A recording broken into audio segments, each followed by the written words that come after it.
Good morning. Today is June 11th, 2024. Let's see, we're in Judah.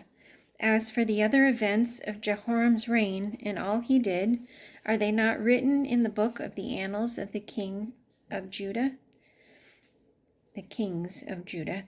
In the course of time, at the end of the second year, his bowels came out because of the disease, and he died in great pain. His people made no fire in his honor, as they had for his fathers. He passed away, to no one's regret, and was buried in the city of David, but not in the tombs of the kings. And Ahaziah his son succeeded him as king. In the 12th year of Joram, son of Ahab, king of Israel, Ahaziah, son of Jehoram, king of Judah, began to reign. The people of Jerusalem made Ahaziah, Jehoram's youngest son, king in his place, since the raiders who came with the Arabs into the camp had killed all the other sons. So Ahaziah, son of Jehoram, king of Judah, began to reign. Ahaziah was 22 years old when he became king, and he reigned in Jerusalem 1 year. His mother's name was Athaliah, a granddaughter of Omri. He too walked in the ways of the house of Ahab, for his mother encouraged him in doing wrong. He did evil in the eyes of the Lord, as the house of Ahab had done, for after his father's death they became his advisers to his undoing. In Israel, Elisha went to Damascus, and Ben-Hadad, king of Aram, was ill. When the king was told, "The man of God has come all the way up here," he said to Hazael, "Take a gift with you and go meet the man of God. Consult the Lord through him. Ask him, 'Will I ever recover from this illness?'" Hazael went to meet Elisha, taking with him as a gift 40 camel loads of all the finest wares of Damascus. He went in and stood before him and said, "Your son Ben-Hadad, king of Aram, has sent me to ask, 'Will I recover from this illness?'" Elisha answered, "Go and say to him, 'You will certainly recover, but the Lord has revealed to me that he will in fact die.'" He stared at him with a fixed gaze until Hazael felt ashamed. Then the man of God began to weep. "Why is my Lord weeping?" asked Hazael. "Because I know the harm you will do to the Israelites," he answered. "You will set fire to their fortified places, kill their young men with the sword, dash their little children to the ground, and rip open their pregnant women." Hazael said, "How could your servant, a mere dog, accomplish such a feat?" "The Lord has shown me that you will become king of Aram," answered Elisha. Then Hazael left Elisha and returned to his master. When Ben-Hadad asked, "What did Elisha say to you?" Hazael replied, "He told me that you would certainly recover." But the next day he took a thick cloth, soaked it in water, and spread it over the king's face so that he died. Then Hazael succeeded him as king. Ahaziah went with Joram, son of Ahab, to war against Hazael, king of Aram, at Ramoth-Gilead. The Arameans wounded Joram. Now Joram and all Israel had been defending Ramoth-Gilead against Hazael, king of Aram, but King Joram had returned to Jezreel to recover from the wounds the Arameans had inflicted on him in the battle with Hazael, king of Aram. Then Ahaziah, son of Jehoram, king of Judah, went down to Jezreel to see Joram, son of Ahab, because he had been wounded. The prophet Elisha summoned a man from the company of the prophets and said to him, "Tuck your cloak into your belt. Take this flask of oil with you and go to Ramoth-Gilead. When you get there, look for Jehu, son of Jehoshaphat, the son of Nimshi. Go to him, get him away from his companions, and take him into an inner room. Then take the flask and pour the oil on his head and declare, 'This is what the Lord says. I anoint you king over Israel.' Then open the door and run. Don't delay." So the young man, the prophet, went to Ramoth Gilead. When he arrived, he found the army officers sitting together. "I have a message for you, commander," he said. "For which of us?" asked Jehu. "For you, commander," he replied. Jehu got up and went into the house. Then the prophet poured the oil on Jehu's head and declared, "This is what the Lord, the God of Israel, says. I anoint you king over the Lord's people Israel. You are to destroy the house of Ahab, your master, and I will avenge the blood of my servants, the prophets, and the blood of all the Lord's servants shed by Jezebel. The whole house of Ahab will perish. I will cut off from Ahab every last male in Israel, slave or free. I will make the house of Ahab like the house of Jeroboam, son of Nebat, and like the house of Baasha, son of Ahijah. As for Jezebel, dogs will devour her on the plot of ground at Jezreel, and no one will bury her." Then he opened the door and ran. When Jehu went out to his fellow officers, one of them asked him, "Is everything all right? Why did this madman come to you?" "You know the man and the sort of things he says," Jehu replied. "That's not true," they said. "Tell us." Jehu said, "Here is what he told me. This is what the Lord says. I anoint you king over Israel." They hurried and took their cloaks and spread them under him on the bare steps.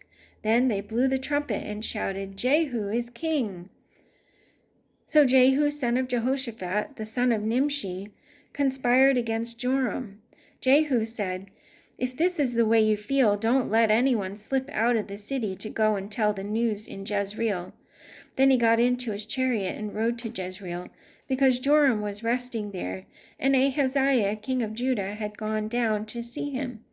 When the lookout standing on the tower of Jezreel saw Jehu's troops approaching, he called out, "I see some troops coming." "Get a horseman," Joram ordered. "Send him to meet them and ask, 'Do you come in peace?'" The horseman rode off to meet Jehu and said, "This is what the king says. Do you come in peace?" "What do you have to do with peace?" Jehu replied. "Fall in behind me." The lookout reported, "The messenger has reached them, but he isn't coming back." So the king sent out a second horseman. When he came to them, he said, "This is what the king says. Do you come in peace?" Jehu replied, "What do you have to do with peace? Fall in behind me." The lookout reported, "He has reached them, but he isn't coming back either. The driver is like that of Jehu, son of Nimshi. He drives like a madman." "Hitch up my chariot," Joram ordered. And when it was hitched up, Joram, king of Israel, and Ahaziah, king of Judah, rode out, each in his own chariot, to meet Jehu. They met him at the plot of ground that had belonged to Naboth the Jezreelite. When Joram saw Jehu, he asked, "Have you come in peace, Jehu?" "How can there be peace?" Jehu replied, "as long as all the idolatry and witchcraft of your mother Jezebel abound?" Joram turned about and fled, calling out to Ahaziah, "Treachery, Ahaziah!" Then Jehu drew his bow and shot Joram between the shoulders. The arrow pierced his heart, and he slumped down in his chariot. Jehu said to Bidkar, his chariot officer, "Pick him up and throw him on the field that belonged to Naboth the Jezreelite. Remember how you and I were riding together in chariots behind Ahab his father, when the Lord made this prophecy about him. Yesterday I saw the blood of Naboth and the blood of his sons, declares the Lord, and I will surely make you pay for it on this plot of ground, declares the Lord. Now then, pick him up and throw him on that plot, in accordance with the word of the Lord." Through Ahaziah's visit to Joram, God brought about Ahaziah's downfall. When Ahaziah arrived, he went out with Joram to meet Jehu, son of Nimshi, whom the Lord had anointed to destroy the house of Ahab. When Ahaziah, king of Judah, saw what had happened, he fled up the road to Beth-Hagan. Jehu chased him, shouting, "Kill him too!" They wounded him in his chariot on the way up to Gur, near Ibleam, but he escaped to Megiddo. Then Jehu went to Jezreel. When Jezebel heard about it, she painted her eyes, arranged her hair, and looked out of a window. As Jehu entered the gate, she asked, "Have you come in peace, Zimri, you murderer of your master?" He looked up at the window and called out, "Who is on my side? Who?" 2 or 3 eunuchs looked down at him. "Throw her down," Jehu said. So they threw her down, and some of her blood splattered the wall and the horses as they trampled her underfoot.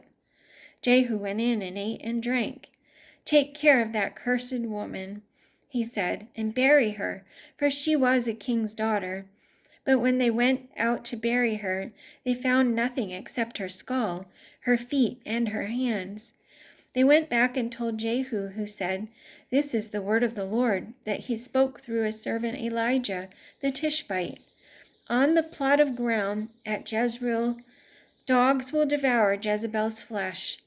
Jezebel's body will be like refuse on the ground in the plot at Jezreel, so that no one will be able to say, 'This is Jezebel.'" Now there were in Samaria 70 sons of the house of Ahab. So Jehu wrote letters and sent them to Samaria, to the officials of Jezreel, to the elders, and to the guardians of Ahab's children. He said, "As soon as this letter reaches you, since your master's sons are with you, and you have chariots and horses, a fortified city and weapons, choose the best and most worthy of your master's sons, and set him on his father's throne. Then fight for your master's house." But they were terrified and said, "If 2 kings could not resist him, how can we?" So the palace administrator, the city governor, the elders, and the guardians sent this message to Jehu: "We are your servants, and we will do anything you say. We will not appoint anyone as king. You do whatever you think is best." Then Jehu wrote them a second letter, saying, "If you are on my side and will obey me, take the heads of your master's sons and come to me in Jezreel by this time tomorrow." Now the royal princes, 70 of them, were with the leading men of the city who were rearing them. When the letter arrived, these men took the princes and slaughtered all 70 of them. They put their heads in baskets and sent them to Jehu in Jezreel. When the messenger arrived, he told Jehu, "They have brought the heads of the princes." Then Jehu ordered, "Put them in 2 piles at the entrance of the city gate until morning." The next morning Jehu went out. He stood before all the people and said, "You are innocent. It was I who conspired against my master and killed him. But who killed all these people? Know then that not a word the Lord has spoken against the house of Ahab will fail. The Lord has done what he promised through his servant Elijah." So Jehu killed everyone in Jezreel who remained of the house of Ahab, as well as all his chief men, his close friends, and his priests, leaving him no survivor. While Jehu was executing judgment on the house of Ahab, he found the princes of Judah and the sons of Ahaziah's relatives who had been attending Ahaziah, and he killed them. Jehu then set out and went toward Samaria. At Beth-eked of the shepherds, he met some relatives of Ahaziah, king of Judah, and asked, "Who are you?" They said, "We are relatives of Ahaziah, and we have come down to greet the families of the king and of the queen mother." "Take them alive," he ordered. So they took them alive and slaughtered them by the well of Beth-eked. 42 men, he left no survivor. He then went in search of Ahaziah, and his men captured him while he was hiding in Samaria. He was brought to Jehu and put to death. His servants took him by chariot to Jerusalem and buried him with his fathers in his tomb in the city of David. They buried